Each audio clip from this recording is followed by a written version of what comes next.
There is no one coming to set your boundaries, protect your energy, build your skills, establish and nurture your relationships, or ensure that your hard work leads to career results. The only person who can build your brave career is you. Welcome to the Build Your Brave Career podcast, where we flip the script on the tired stereotype that women in and around the tech industry have to be stressed out, overworked, and underpaid. I'm Nicole Trick-Steinbach, your host.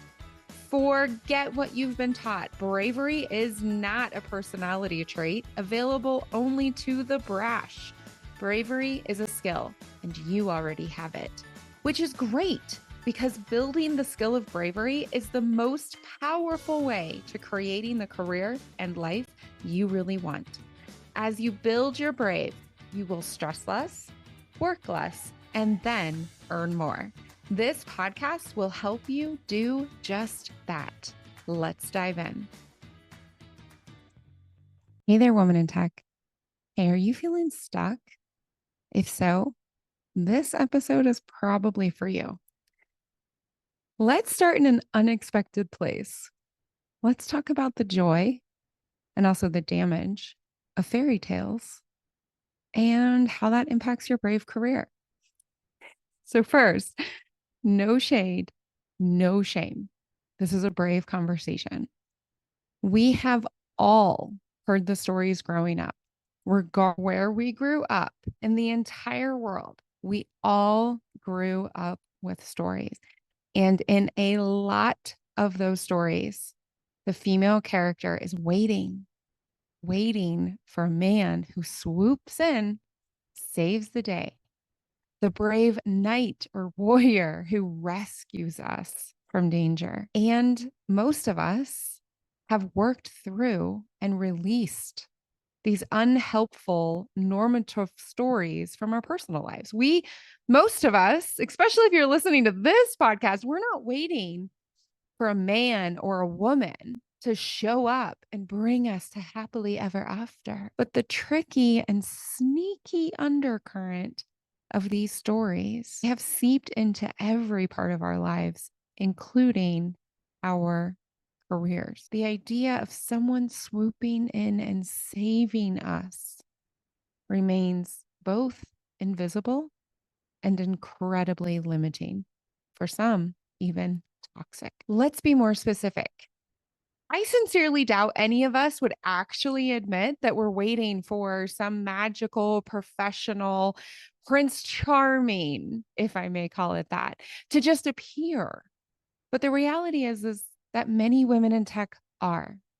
For example, how often have you thought or even said that you just need a magical recruiter, a perfect manager, maybe even an ideal mentor to notice you, give you a chance, lift you up, open your doors, pave your way to success? Now, I am not here to dismiss the importance of networking, of recruiters, or of your specific career board of directors. I preach about them often, also here on this podcast. But here's a truth. There is no professional prince or princess, king or queen, emperor or empress who is going to take care of your career. Sure, folks will help you out. They will see what you can't. They will believe in you while you are struggling.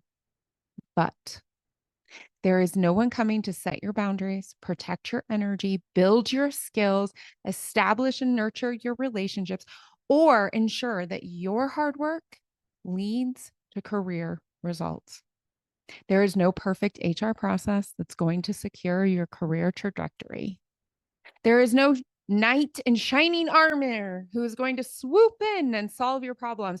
Every situation in your career is something you are co-creating. The good, the bad, and the downright ugly. You are the driving force behind your professional journey, always. I learned this lesson the hard way and more than once. Today, I'm going to share one specific story. And I want you, as you're listening, to consider a story in your own career. Maybe one from the past, but maybe also one you're experiencing right now. So I'm going to set the scene about how I learned that I had to stop waiting and start writing in an even braver, more empowered way. At the time, I was the change management expert in a high stakes global project. And the focus of this project was to globalize a core function of the company. Instead of doing it locally, it was going to be managed globally. The KPIs were big, the timeline was tight, the visibility significant, and the opportunity for career growth massive. There was just one problem. It was led by a sponsor who refused to work outside of his time and comfort zone. Specifically, he would not adjust his European hours to meet team members from other regions. That meant that if anyone, anywhere in the world needed to provide an important update, drive forward a decision, or even resolve an obstacle at his sponsor level, those experts were forced to either wake up in the middle of the night, literally, or work extremely long hours to meet his time zone.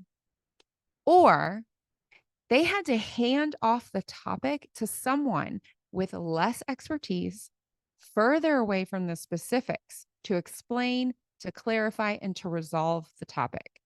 And I think we all know that's a recipe for disaster. And as a result of his unwillingness to work globally on a project with global goals, he made substandard and occasionally harmful decisions based on a whisper game of information between actual experts and folks who were on the project and happened to be in the right time zone. From the beginning of this project, the stress was going to be moderate, but it quickly became intense and then toxic. People overworked, lost sleep, literally, were forced to undo decisions that just didn't make sense.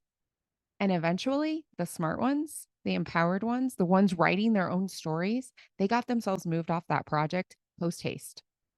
All because one man who was a lead sponsor held the budget and final decision making, couldn't and wouldn't work globally on a global project. It was absurd to the ninth degree. Yet I remained in that project, overworking to change what wasn't going to change, co-creating a system that allowed functional experts to be ground down, ignored, dismissed, and burnt out. I was driving repeated conversations and escalations that went ignored by the entire ladder of leadership. I co-created that mess by not standing up for what I and the majority of functional experts needed. Needless to say, that project dramatically failed. My bonus for that year was quite small.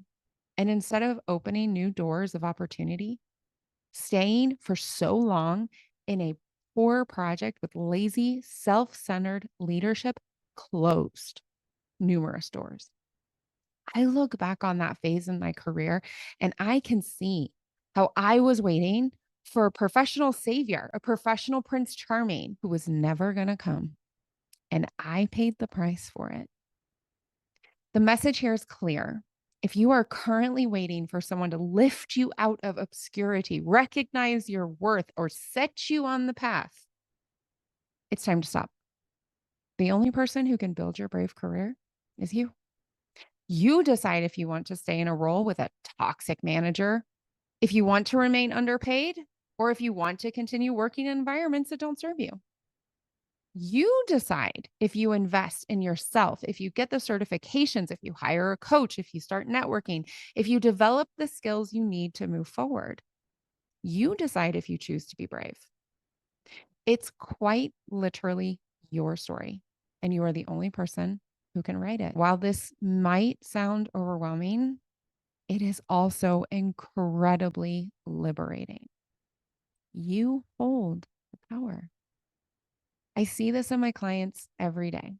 They aren't waiting. They're actively creating opportunities. They're speaking up. They're lowering their stress. They're reducing their overwork. They're not covering other people's asses anymore. They're negotiating better salaries. They're landing roles that didn't even exist before they started the conversations. They're mutually separating from environments that are not a fit.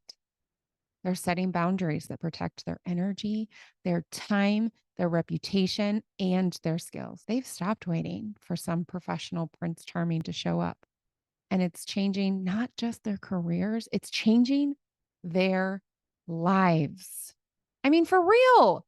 Do you know any successful men with rewarding careers that are waiting around?